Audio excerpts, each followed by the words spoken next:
10th, 2024, City of Sebring City Council meeting. If you'll stand with me, the mayor's going to lead us in a prayer and a pledge. Please bow with me. Lord, thank you once again for a wonderful day. Thank you for the city that we live in. Thank you for the staff that keeps it going. We ask that you watch over everyone during this season, the rainy season, as we continue to get storms and keep everybody safe. We ask that today is our primary election day, that those of you that haven't got out to vote is to get out to vote, but also those that do get elected, that they run the right course. We ask that you watch over council to make the true and right decisions, and we do all we do in your name, Jesus Christ. Amen. Amen. Pledge Allegiance to the flag of the United States of America and to the republic for which it stands, one nation under God, indivisible, with liberty and justice for all. Haley, can you call the roll, please? Mayor Schiff. Here. Carlisle. Here. Hayward. Here. Mendel. Here. Stewart. Here. Fisher. Here. All right. Next, business from the audience. If there's anyone who has something they would like to discuss that is not on the agenda, you can fill out one of the forms here on the front table, hand it in to Clerk Haley, and we will get to it later in the meeting. First up is the mayor's report. Just a few things before an important thing. Was able to attend the Chamber State of the Union address. Did a good job and had some local flavor to it, which gave us some good insight into the industries, especially the citrus industry and where that's at or not at in Highlands County right now. So it's taken pretty much of a beating, but the Chamber did a good job with that. Also, Sebring High football has started. They've got a home game this Friday. They beat Winter Haven last week, 62-7, I believe is what it was. And so they play Martin County at home. So if you guys don't have anything to do, come and see a bunch of kids having a good time. And for those of you that were involved in any of the HGTV, we had a sad event that happened at Brad Hayslip. He worked for Signature Flooring up on the corner. He did a lot of work for the agency itself, or HGTV and the crews, and he passed away last week. He was 49 years old. So just keep this. And he recently was married. He was the first person to get married in the gazebo on the circle. So it's pretty sad event, but he did a lot of work for the city. So we do that. Now for the good stuff. There's a young man that's decided to leave us. So if you don't mind coming out, Jim. With all those grandkids behind you, I'll tell you. So. This is Jim Jackson.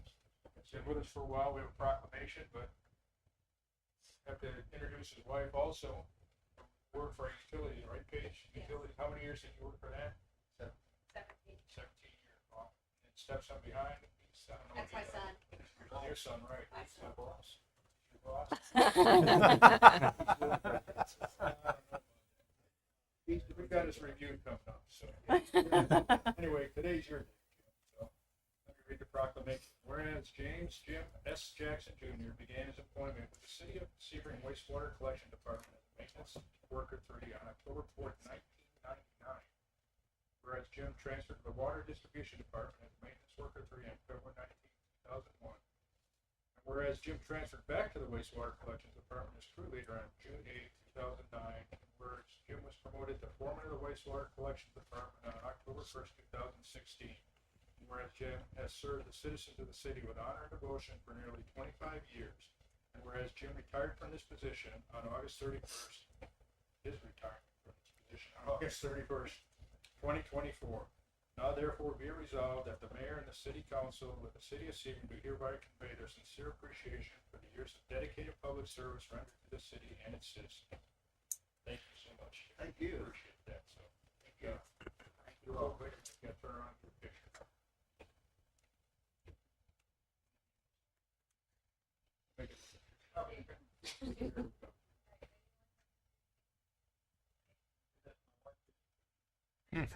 She got it. You get this one.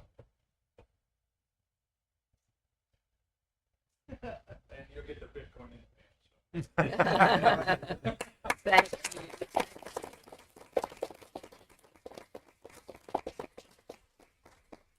So, so That's it? All right. Mr. Carlisle? I went to the Florida League of Cities convention this past week a lot of good information there. I brought some stuff back to share with Steve. And, of course, I've done my ethics training. We have to do that. Everybody knows that, but I like to do it in person. And also, I just want to, the mayor mentioned HGTV, and they've done a lot of work downtown and made it nice. And a lot of people are coming to the circle now with their young kids and stuff. And I just want you to be aware. I was down there, I think it was 2 weeks ago, waiting to cross the road, and two vehicles stopped on both sides. When I stepped out, one of them hit me. And everybody just needs to be very careful and make sure that they stay stopped and don't, watch your children and yourself. So just be real careful up there. And it's really, a lot of people are coming to town now. So when you're driving, be careful as well. So that's all I have. Thank you. Ms. Mendel? Good evening. A very special time to honor Jim Jackson, and we're so proud of him and his service to our city. And we love our employee family, and we appreciate you very much. Thank you. Also, I wanted to make note that a wonderful, outstanding citizen of Sebring, Mike Jarvis, passed away recently, and I was so sad to hear about this young man that was the first one there to get married under the gazebo. I saw his picture in the paper. And all of us are just allotted so much time, and we just need to be good stewards of that time. To the people that I've been getting a lot of phone calls just in this past week, again, about the vegetation growing up around Lake Jackson off of 27, impeding the view. And we are working on that. So it takes time to get all of that in order, but I just wanted to say we are working on that. I'd made a comment about that last meeting. And, it is today primary voting, and that's a wonderful privilege to be able to vote, and it's our duty to vote.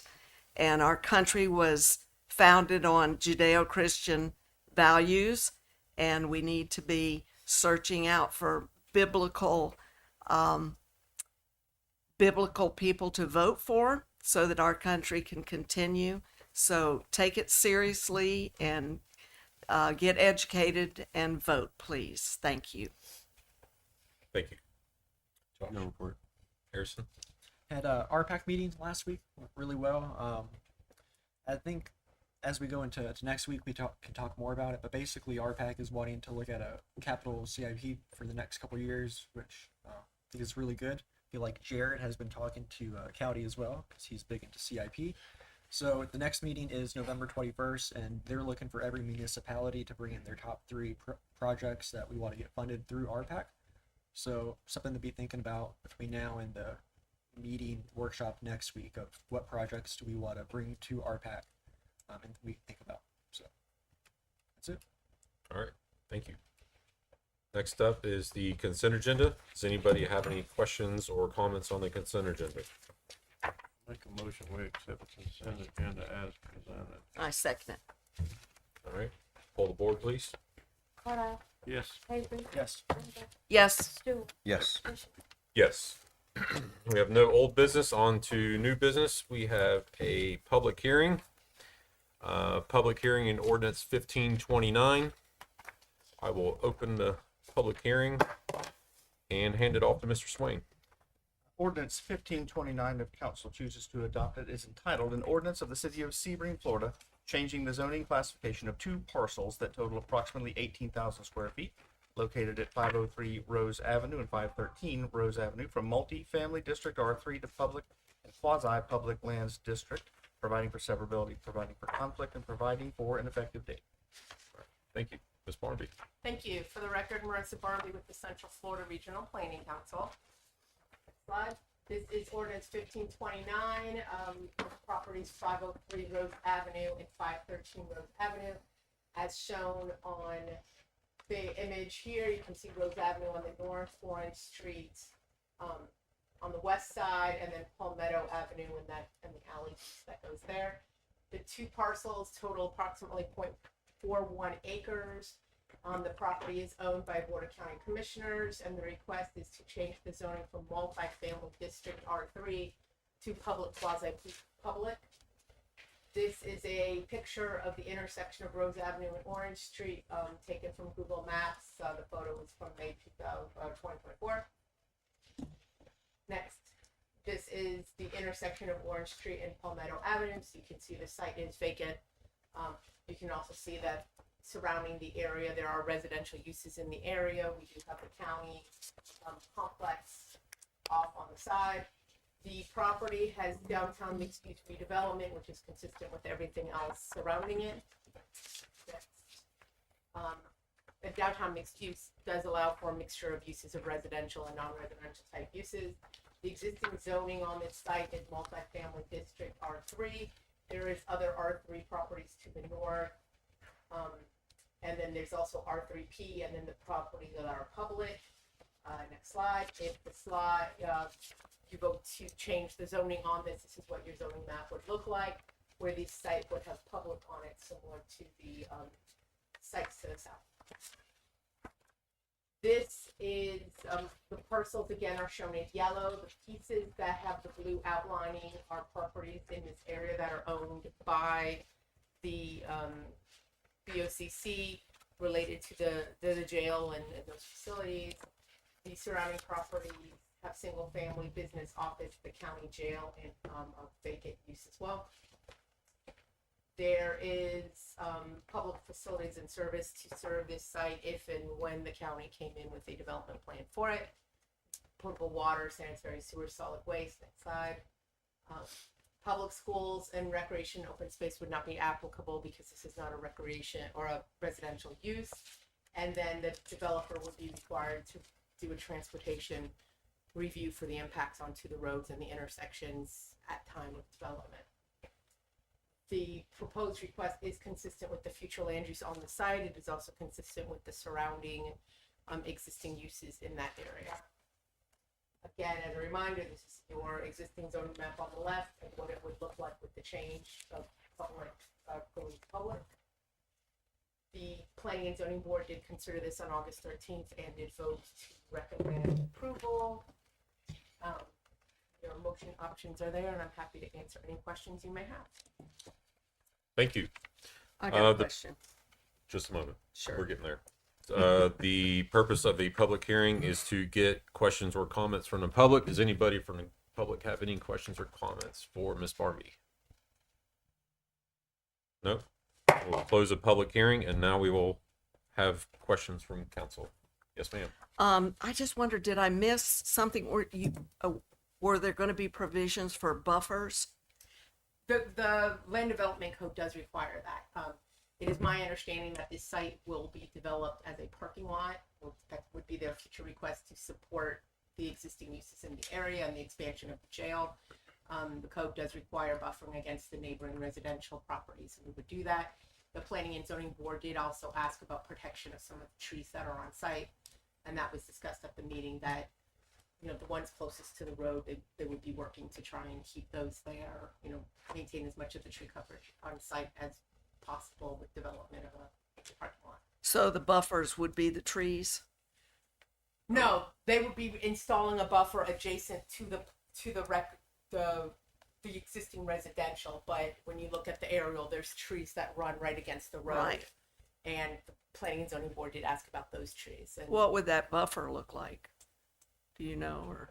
I didn't look exactly, but it would probably be like 10 feet with landscaping inside of it, as you know. I had somebody ask me about that. Yeah. And I just was wondering. Yeah, Okay, no, we do have requirements for landscape buffering, and that would be incorporated when the site plan application came in. thank you. All right. Any other questions? All right. I'll entertain a motion. Make a motion, we approve ordinance number 1529 on first reading and schedule second and final readings for September 3rd, 2020. Second. Hold the board. Carlisle, Yes. Avery, Yes. Mendel, Yes, Stewart, Yes. Bishop. Yes. Thank you. Thank you. Thank you, Rachel.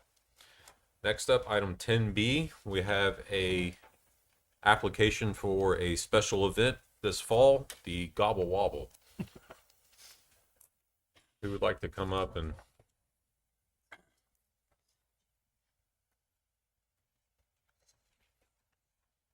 Sorry, guys. Good evening. My name is Alexa Murray. I'm from Sebring, Florida. I'm on here with Haley on behalf of the chamber. Tennille and Paige weren't able to be present. They did have a prior commitment, and they're very apologetic for that. They did send in a letter, so I don't know if you have a copy of this. I will read it, or do you want me? Are you gonna read it? Either. Okay, I'll let you read it then. Okay.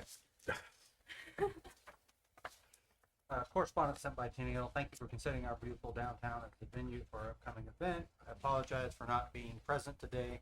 I had a prior commitment to attend a conference. The planning of this event has been a collaborative effort between our local distillery, brewery, and winery. We wanted to take time to thoroughly research and ensure compliance with the distinct laws governing each entity's distribution and sales. Given the limited time available to plan and promote this event, I felt it was crucial to get it on the agenda for approval as soon as possible. With your support, we hope to establish this as another annual event that both locals and visitors from surrounding areas can look forward to. Additionally, I would like to mention that we have coordinated with Mr. Spiegel regarding the setup of the carousel lights, and we will arrange our booths in a way that does not interfere with any final preparations we may have on this day. We greatly appreciate your consideration and support. Representatives from all the organizing entities are present today to answer any questions you may have. And then just more about this event. So this will be a tasting event, tasting cards, much like the ones that we use for the Soda Fest, and will be sold to patrons who are 21 and up. Everyone will be required to wear an armband and will also have a stamp to ensure that they are 21. The tasting samples will be small, 2 ounces for beer and wine, and 1 ounce for liquor or spirits. Tickets will be available to purchase if a patron wants to have a full drink from any of the participating organizations. There will be live entertainment and activities throughout the duration of the event. all right? Does anybody have any questions for these young ladies? No? Any questions from the public? No? I'll entertain a motion. Make a motion to approve the event as presented, conditioned upon providing the appropriate insurance certificate showing at least $1 million of liability insurance and naming the city as additional insurer at least 10 days prior to the event. Second. All right, hold the board. Cora, Yes. Haley, Yes. Linda, Yes. Stewart, Yes. Bishop. Yes, thank you. Good job. Thank you. Next up is item 10C, another special event, Light Up the Circle Pink from Miss Diana Albritton. Come on up. Good evening. Hello. Hi. So hopefully, prior to this, you have information, right? Okay, don't want to assume anything. You have a site map, and that's everything.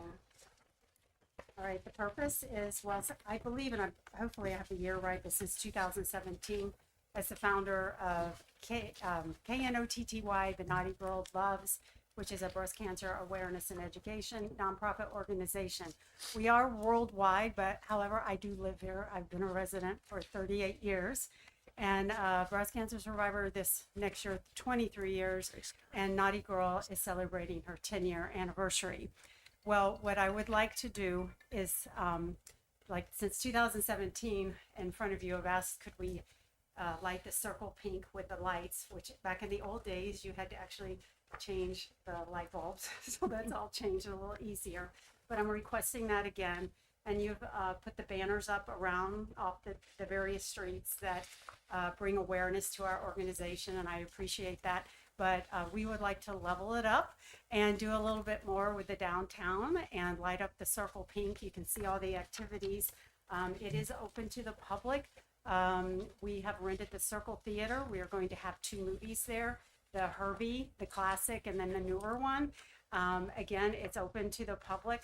I do have a Herbie car that's coming. We're also going to have a car and truck meetup. It is not a show. I've learned a little bit about this. When you have a show, you have to give prizes and trophies. I'm not here to recognize trophies and money. I'm here to spread awareness and education. and do something special to kick off the month of October and give back to my community because my community has given to me. And I just, I'm here for questions. I am requesting a couple of things from you all. I'm paying a big bulk of it, and I'm okay with that, but I understand that there are some things you might be able to help me with. We've done the lights and the banners, but I'd love to know, would you help me with the stage? I do have the DJ, he's listed here. He's a gentleman who works with the school board and very popular. I think HGTV used him. And let me see, what else did I need? Public Works to help me with the roads and the garbage, and a deputy for 4 hours. I thought it would be important for my event since I am doing a car and truck event. They will be parked. The discussion of where they're going to be staged and driven in and parked, all of those things have been discussed ahead of time. If you ask me how many people are coming, because I was like, they're going to ask me. I have no idea. I have 100 people involved. I've asked them to invite 5 friends and maybe 4 will come. That's my number. This is my first one, and I think it's a great event. We're going to have where we'll do the pink hair. Advent Health is bringing a tent with 2 young doctors, female doctors as a resource. We will be there as a resource. I don't know, questions? I'm excited. It's really coming together like a beautiful, purpose. Yeah, thank you for doing this. I think this is wonderful and bring recognition to this serious issue. And it's not just a woman's issue either. No, 1 in 1,000 men are diagnosed, and the reason for my story and the reason she's called Naughty Girl is her body right in the middle is a knot, and 40% of, I'll just use women because that's the statistic that I have, find their own tumor that they will feel something and then they go investigate that. When I felt something hard and I went, the mammogram said I didn't have cancer. So luckily, I've saved my life, and that from the mammogram, we went and did the ultrasound. And many of you, if you've done an ultrasound, and we'll just use the example, looking at a baby, you actually got to see something. And what I saw was this. And so as time went on, because I'm in the insurance business and I'm talking about health quite a bit for this month, 20 years, and I just felt like I was hiding a story that could save lives. And so I'm a big advocate of education, not only going for your wellness visits, if you're a female, your mammograms, but also knowing your body. And when you just mentioned about men, and I just said 1 in 1,000, there's not a time I don't go to a sporting event and I look around and I just go, wow, And really for men, and again, I'm not clinical, but the men that I've talked to, what they'll do, because obviously they can't do a mammogram, is they do the ultrasound like I did to be able to see it. And typically they can remove it, and they do radiation. They don't typically do chemo and so forth. But also I do know of 2 younger, I think one's 34, one's 35, recently diagnosed, and they actually found their tumor by feeling something hard under the skin. So I know when you see pink, you do think of the pink ribbon, you do think of breast cancer awareness. I'm about education. I just really, the more, what I'm super excited about is youth. I have a lot of youth involved in this event, and it's important to me to educate the young people. And once I've realized all the young people that are going to be involved in this, I even have 20 of the young junior ambassadors, a lot of the young men with their trucks, and don't get nervous, but because their mamas will be there. But there's a lot of people of all different ages, and that excites me because Very they all good. have moms and sisters. We've all been affected by it. So thank you for your time. Thank Thank you. you. Any And I other know about questions? the insurance and all the stuff. Anybody else have another question? I have. All right, we'll entertain a motion. Well, hang on a minute. Just because you have a car show doesn't mean you have to. It's not a show. I know, but even a car show, Uh-huh. I've been to car shows. I have old cars, and I could care less if there's prizes and anything. This is right. I just like to talk to people about my cars. You know what? I love cars too. Yeah, well, mine's sitting out there, so, yeah. I'll make a motion to approve the event as presented, conditioned upon providing the appropriate insurance certificate showing at least $1 million of liability insurance and naming the city as additional insurer, and at least 10 days prior to the event. Do I need to add the stage and the help from? It's included. It's in the agenda. Okay, so, I second. Yeah, I Yep. may, the roads, the stage, the deputy, the Okay. lights, trash, public works. Yeah. what she's requested. Second. And I second that. Yeah. All right, we have a motion and a second. Pull the board. Carla, Yes. Avery, Yes. Mendel, Yes, Stewart, Yes. Bishop. Yes. Thank you. and thank you for doing Thank this. you. All right, we have no business from the audience. Mr. Attorney. You have as agenda item 12, a proposed resolution 2024-22, and you have probably seen the resolution that was passed by the Avon Park City Council, inviting city and the county to negotiate an interlocal service boundary agreement. If council doesn't offer to participate, you're bound by whatever decision and agreement that those that do participate come up with that may affect you. So it is certainly in the city's best interest for the city to participate in the discussion and to pass proposed resolution 2024-22 to do so. All right. Anybody have any questions? No. I'll entertain a motion. Make a motion, we approve resolution number 2024-22 as presented, sending a copy to the county manager and the city manager of Avon Park. Second. All right, pull the board. Carla, Yes. Avery, Yes. Mendel, Yes, Stewart, Yes. Bishop. Yes. Thank you. All right, Mr. Natelick. Good evening, council. Agenda item 13A, resolution 2024-17, and a community study feature agreement. Agreement number is 2024-M-191-001. This is an agreement between the city and Florida Department of Transportation to continue to maintain the improvements that were made by HGTV and the city around the circle. Okay. Question? Anybody have any questions? All right, I'll entertain a motion. Make a motion, we approve resolution 2024-17 as presented. I second it.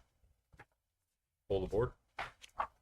Carla, Yes. Avery, Yes. Mendel, Yes, Stewart, Yes. Bishop. Yes. Agenda item 13B is project report. Do any of you have any questions in reference to any of the projects? Why don't you go through them so the public can see it?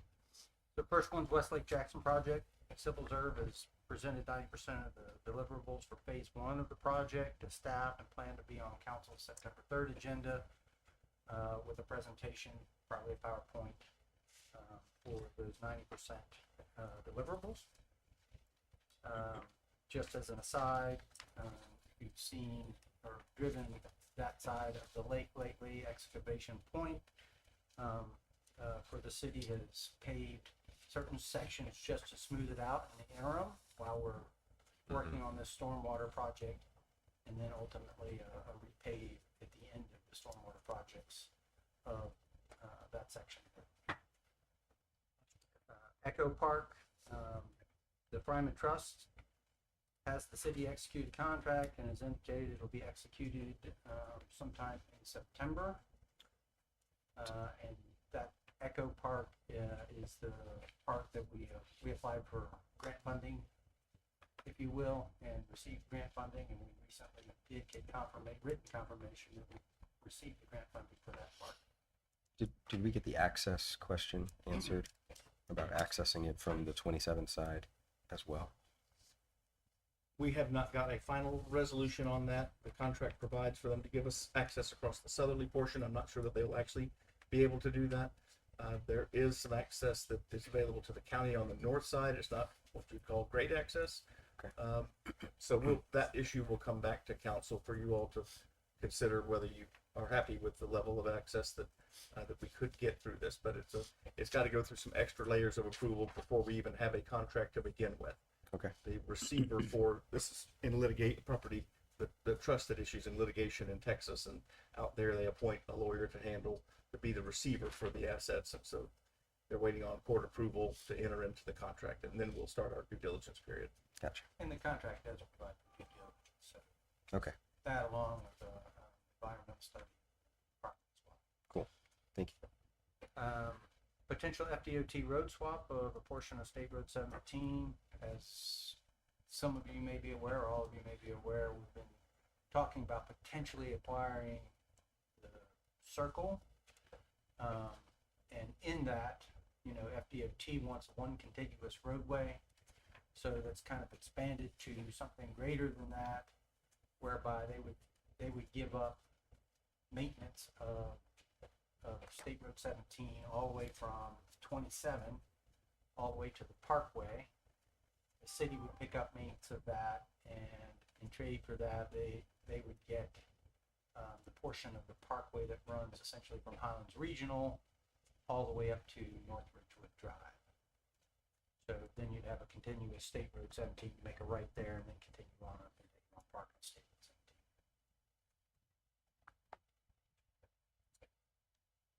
17. Relocation of public works, utilities, having a unified compound, cities negotiating to purchase a parcel. I believe the city attorney's working on that contract as we speak. And we will forward that to the parcel. Mobile home park moratorium, special counsel has been acquired to assist in drafting that moratorium. And then Lakeview Water Sports Agreement, it's been drafted.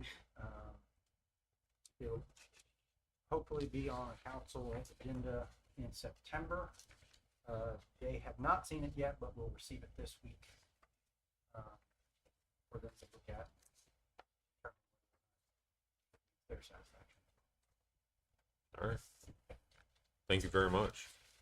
Yes, sir. Miss Haley, So moved. Second. pull the board. Carla, Yes. Avery, Yes. Linda, Yes. Stewart, Yes. Bishop. Yes. My last thing is there's several vacancies on our boards. The first one being planning and zoning. They have one regular vacancy open. To be a member of this board, you must be a resident of the city of Sebring or a non-resident of the city but have an ownership interest in real property and a resident of Highlands County. The Code Enforcement Board has one regular vacancy open. To be a member of this board, you must reside within the city limits of Sebring. The CRA, as of October 1st, will have two regular vacancies open. To be a member of this board, you must reside in the city limits of Sebring or be engaged in a business within the city limits as a business owner or employed by the business as a full-time employee. The vacancies are published on the city's website along with the applications. The applications need to be returned to me, and the vacancies will only remain open until filled. All right. If you're leaving, you better get going. It's about to get wet.